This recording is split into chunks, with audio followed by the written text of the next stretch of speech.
शेतकरी बांधवांनो नमस्कार. आज आपण जाणून घेणार आहे मॅग्नेशियम सल्फेट खताची संपूर्ण माहिती. तर आता मॅग्नेशियम सल्फेट खतामध्ये कोणते घटक आहेत ते आपण जाणून घेऊया. या खतामध्ये मॅग्नेशियम आहे 9.5% आणि सल्फर आहे 12%. या खतामध्ये 2 घटक आहेत. आता मॅग्नेशियम घटकाचे पिकांमध्ये काय फायदे होतात ते आपण जाणून घेऊया. मॅग्नेशियम क्लोरोफिलचा मुख्य घटक आहे. फोटोसिंथेसिस प्रक्रिया मॅग्नेशियममुळे सुधारते.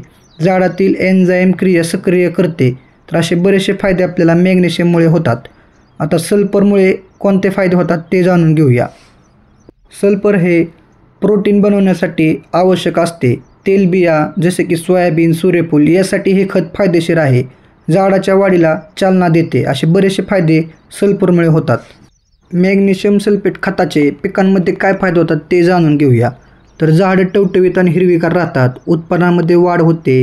पिवळेपणा कमी होतो. फुलधारणा चांगली होते. तेलबिया, भाजीपाला, फळबागांसाठी हे खत उत्कृष्ट आहे.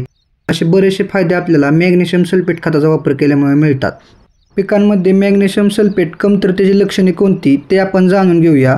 पानांमध्ये पिवळेपणा येतो, विशेषतः जुनी पाने, पिकांची वाढ खुंटते, पिकांमध्ये फुलगळ होते. तर हे मॅग्नेशियम सल्फेट कमतरतेची लक्षणे आहेत. मॅग्नेशियम सल्फेट खताचा वापर आपल्याला कोणत्या वेळी करायचा आहे ते आपण आता जाणून घेऊया. फुलवऱ्याच्या अगोदर आपल्याला या खताची फवारणी करायची आहे. पिकाच्या वाढीच्या टप्प्यामध्ये आपल्याला या खताचा वापर करायचा आहे. जर पीक पिवळं पडलेलं असेल तर आपल्याला या खताचा वापर करायचा आहे.